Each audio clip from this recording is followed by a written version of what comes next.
Kristina tolong pimpin doa. Marilah teman-teman kita berdoa. Berdoa selesai. Oke, terima kasih Kristina sudah memimpin doa. Nah, anak-anak, gimana kabar kalian hari ini?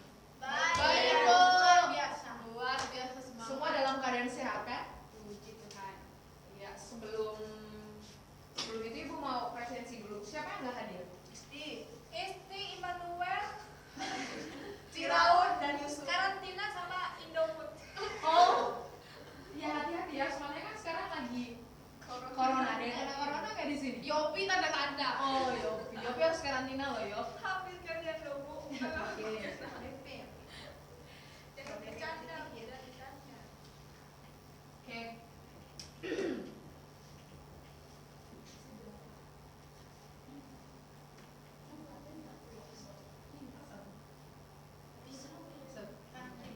Oke. Ini di depan apa yang kalian lihat? Sejarah. Tulisan sejarah. Kayaknya peta dunia Bu, tapi suram-suram. Oh iya. Nah, kalian tahu nggak sih apa itu sejarah? Ibu mau tanya, pemahaman kalian, menurut kalian, apa sih sejarah itu? Peristiwa yang sudah lewat, Bu. Oh, Peristiwa di masa lampau. Kejadian masa lampau. Oke.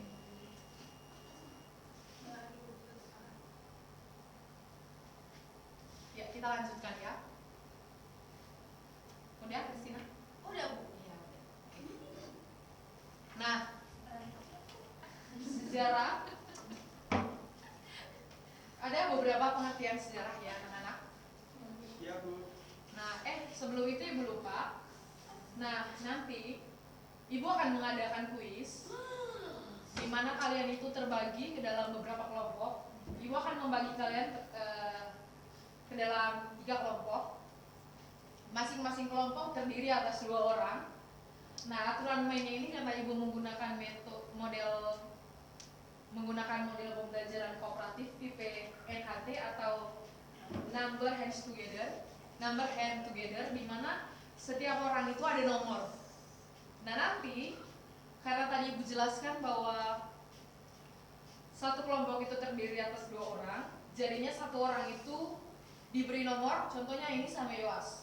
Nah, nanti Yoas nomor 1 dan ini nomor 2 karena terdiri dari 2 anggota. Nah, nanti kalau Ibu kasih pertanyaan, ini pertanyaan cepat-cepatan ya. Kalau misalnya Ibu bilang pertanyaan nomor 1 untuk pertanyaan yang pertama untuk orang yang bernomor 2, berarti di setiap kelompok yang nomor 2. yang nomor 2 itu harus cepat-cepatan menjawab. Begitu juga yang nomor 1. Mengerti? Oke. Bu, Apa? izin bertanya dong. Oh, silakan. Jangan ditahan ya. Ya. Oke, udah boleh kita lanjutkan ya sekarang, Bu. Dari pengertian sejarah itu sendiri berasal, kita lihat dulu yang pertama dari bahasa Arab. Nah, dari bahasa Arab itu berasal dari kata syahjaratun yang berarti pohon. Nah, pohon di sini maksudnya sejarah itu tumbuh dan berkembang seperti sebuah pohon yang bercabang-cabang. Nah, setelah itu dalam bahasa Jerman itu ada kata Geschichte yang berasal dari kata Geschehen yang berarti terjadi. Nah, maksudnya itu di mana sebuah peristiwa itu benar-benar terjadi di masa lampau. Nah, sampai sini kalian paham? Paham. Dan Jerman ya. Setelah itu kita lanjutkan. Maaf ya, tadi Ibu salah. Nah, setelah itu kita lanjutkan ke bahasa Inggris. Di dalam bahasa Inggris itu berasal dari kata historia, yaitu setelah itu berasal dari kata historia yang berarti ilmu. Nah, di mana juga ada kata history yang berarti masa lampau umat manusia. Setelah itu dari pengertian yang dikemukakan oleh Herodotus. Herodotus itu siapa? Bapak saja. Oke, Kristina tolong bacain. Sejarah tidak berkembang lebih besar lagi suaranya yang agak tinggi. Sejarah tidak berkembang ke arah depan serta dengan tujuan yang pasti, melainkan bergerak seperti garis lingkaran yang tinggi rendahnya diakibatkan oleh keadaan manusia. Oke, terima kasih Christina. Iya. Nah, seperti yang dikatakan oleh Herodotus, peristiwa sejarah itu dikarenakan atau diakibatkan oleh manusia itu sendiri. Dan dia juga meyakini bahwa setiap peristiwa yang terjadi itu dipengaruhi oleh perbuatan dewa. Nah, berarti dia juga punya pemahaman tersendiri mengenai pengertian dari sejarah itu sendiri. Nah, dapat kita lihat juga dari beberapa pengertian baik dari bahasa Arab, Jerman, Inggris maupun dari salah satu tokoh bapak sejarah kita yaitu Herodotus, dapat dikatakan sejarah merupakan sebuah peristiwa yang terjadi di masa lampau. Nah, dan itu yang membuktikan adanya perubahan dari masa ke masa dan dapat dilihat dari peninggalan-peninggalan atau sumber sejarah yang terjadi di masa lampau. Sampai sini paham pengertian sejarah? Paham, Cikgu. Oke, terima kasih, kita lanjutkan. Nah, di sini ada ruang lingkup sejarah. Yang pertama itu sejarah sebagai apa? Peristiwa, sejarah sebagai kisah, sejarah sebagai ilmu, dan sejarah sebagai seni. Di mana pengertian sejarah itu kita mulai dari yang pertama, sejarah sebagai peristiwa. Nah, Ibu minta Rista tolong baca ini. Sejarah dikatakan sebagai peristiwa ialah menyangkut kejadian yang penting, nyata, dan aktual. Sejarah ini telah benar terjadi di masa lalu dan tidak berulang-ulang. Poin pentingnya, kejadian tersebut benaran terjadi di masa lalu. Iya, terima kasih Rista. Nah, maksudnya itu sejarah sebagai peristiwa di mana maksudnya sejarah menyajikan gambaran tentang peristiwa-peristiwa yang terjadi di masa lampau. Nah, salah satunya itu Ibu mengambil contoh peristiwa pertempuran 10 November pada tahun 1945. Itu terjadi di mana? Surabaya. Surabaya, iya betul. Nah, peristiwa ini merupakan suatu peristiwa yang penting ya, bukan hanya di Surabaya itu sendiri, tapi merupakan peristiwa penting bagi bangsa Indonesia, di mana adanya perlawanan dari bangsa Indonesia terhadap iya, betul.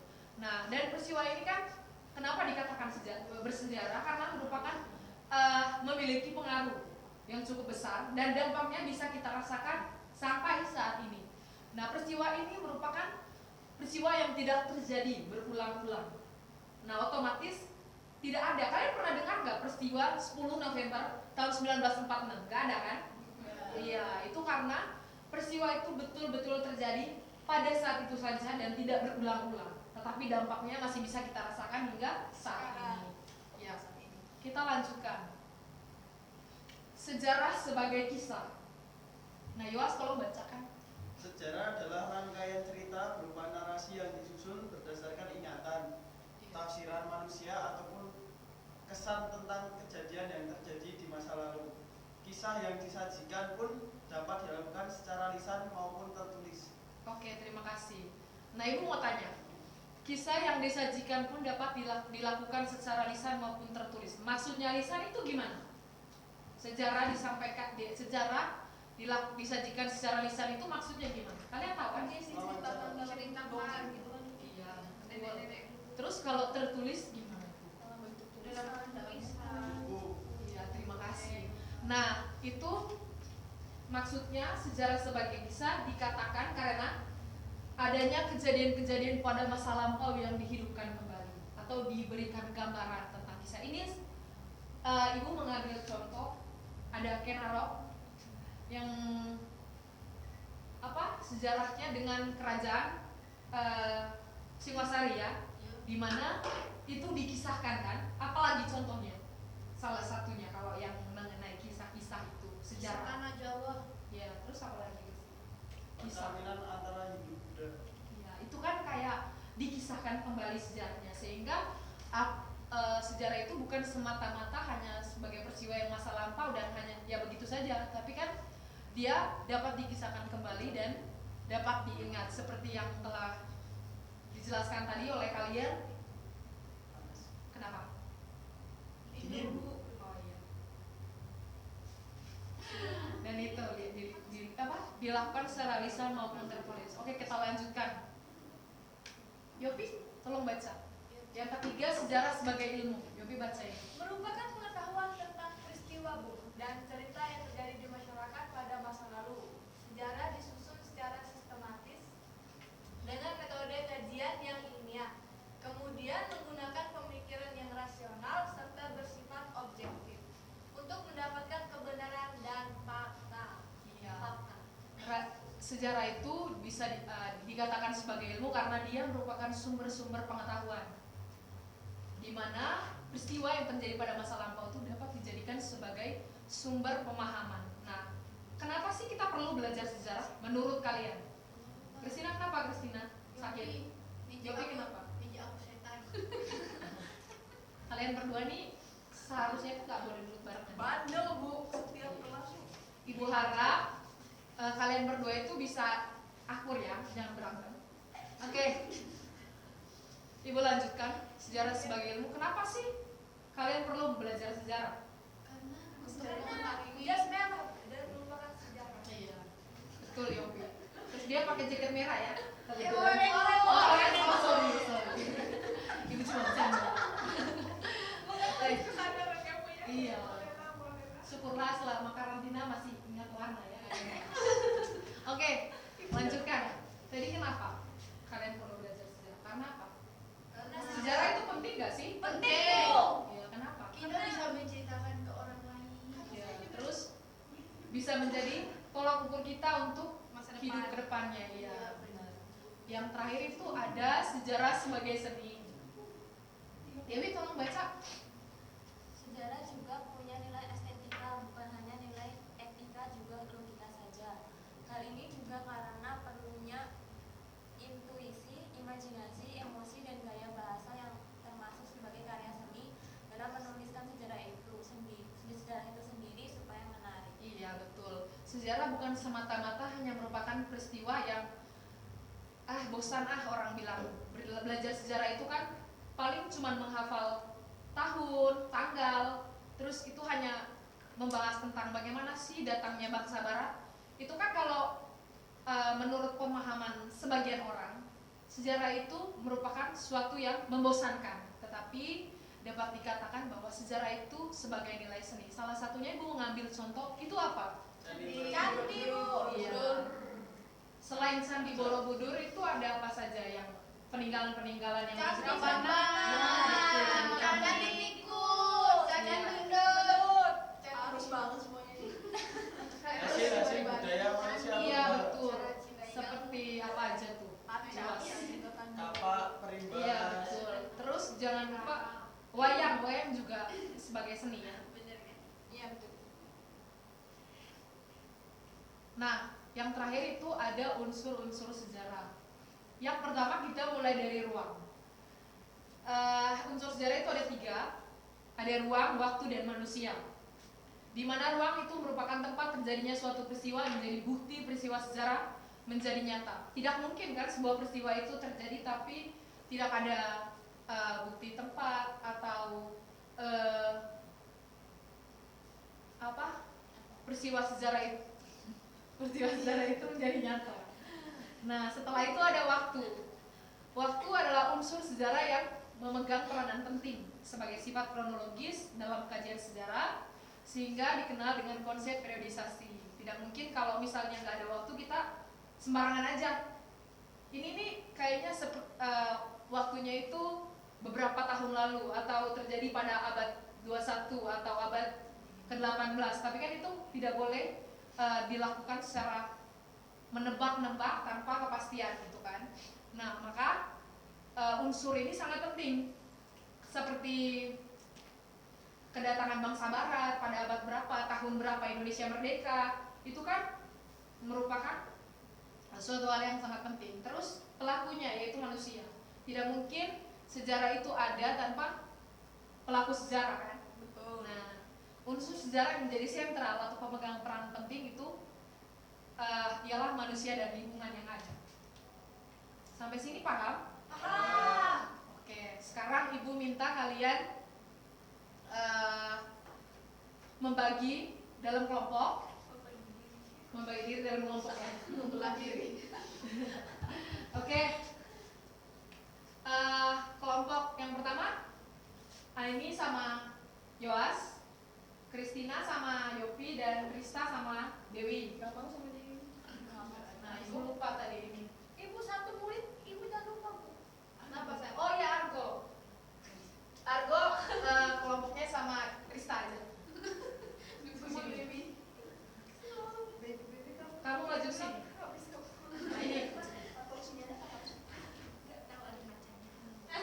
Bentar ya, jangan dulu dibuka. Rambutnya bener ibu.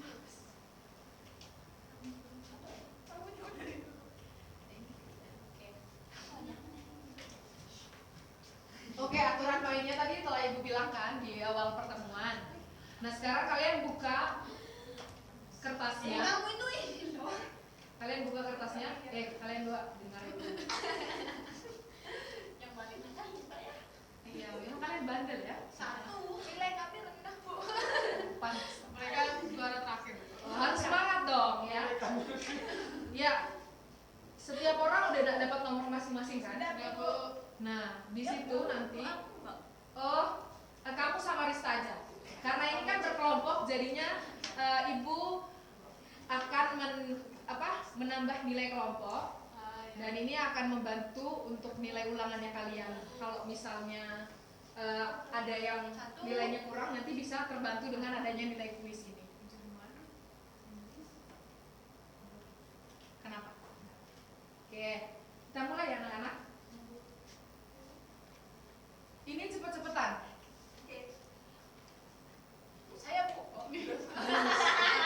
Jawab sesuai nomor. Iya. Aku udah tahu jawabannya. Ini pertanyaan buat yang kepala bernomor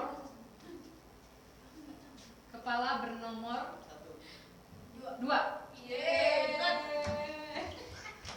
Halo, yang kepala bernomor 2 mana? Ada dua. Oke, sekarang kalian siap-siap ya. Sebutkan contoh sejarah sebagai seni. Sebutkan 2 contoh sejarah sebagai seni. Tadi sudah Ibu jelaskan, kalian sebut loh itu tadi rame-rame. Oi Argo. Mantap ya. Cantik sama wayang. Nah, iya betul. Terima kasih Argo. Silakan buat Argo dong. Oke. Terus Ibu udah kasih poin untuk kelompoknya Argo. Ayo dong kelompoknya Aini sama Kristina. Aku kan nomor 1, kamu nomor 2. Ya udah ayo. Halo. Ya. Ya, Bu. Nah, sekarang pertanyaan yang kedua buat kepala bernomor 1. Sebutkan unsur-unsur sejarah. Oh, Aini. Ruang, waktu, dan manusia. Oke, terima kasih Aini. Gila ketawanya. Dari kapan? Itu lah itu. Jawabannya di depan. Sekarang jelaskan untuk pengertian sejarah menurut pemahaman. Ini untuk kepala bernomor 2. Sejarah itu Yofi. adalah peristiwa di masa lalu, Bu, yang kita pelajari sekarang. Oke, terima kasih Yofi untuk jawabannya. Iya. Nah, sekarang pertanyaan yang terakhir. Jelaskan pengertian sejarah menurut Herodotus. Kepala bernomor berapa, Bu? Satu. Iya. Sejarah tidak berkembang ke arah depan serta dengan tujuan yang pasti, melainkan bergerak seperti garis lingkaran yang tinggi rendahnya diakibatkan oleh keadaan manusia. Segala peristiwa yang terjadi menurut Herodotus dipengaruhi oleh kekuatan dewa. Iya, terima kasih. Tepuk tangan buat kelompok Rista. Oke anak-anak, terima kasih untuk pembelajaran kita hari ini. Nah, sebelum mengakhiri pertemuan kita, Ibu mau kita sama-sama mengambil kesimpulan dari pembelajaran kita hari ini. Kira-kira apa aja? Sejarah itu penting. Iya, sejarah itu penting. Terus Jangan lupakan sejarah. jangan lupakan sejarah. Sejarah terdiri dari berbagai unsur, Bu. Iya, betul. Terus tadi kita udah belajarkan ruang lingkup sejarah, di mana sejarah itu sebagai sebuah peristiwa, sebagai sebuah kisah, sebagai seni dan ilmu. Nah, terus nilai-nilai apa aja yang kalian peroleh dari pembelajaran hari ini yang berkaitan dengan pentingnya belajar sejarah?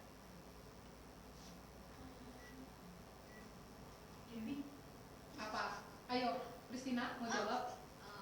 Nilai apa aja sih menurut kamu? Kenapa kita harus belajar sejarah? Tadi kan udah bilang gimana? Apa sih? Kalau misalnya sejarah, Gak boleh Menghargai, Bu. Iya betul, menghargai warisan budaya. Terus apa lagi? Belajar Indonesia. Terus apa lagi? nasionalisme katanya wajib. Oh iya udah. Terima Terima kasih untuk partisipasinya hari ini. Selamat siang dan God bless you. Terima kasih.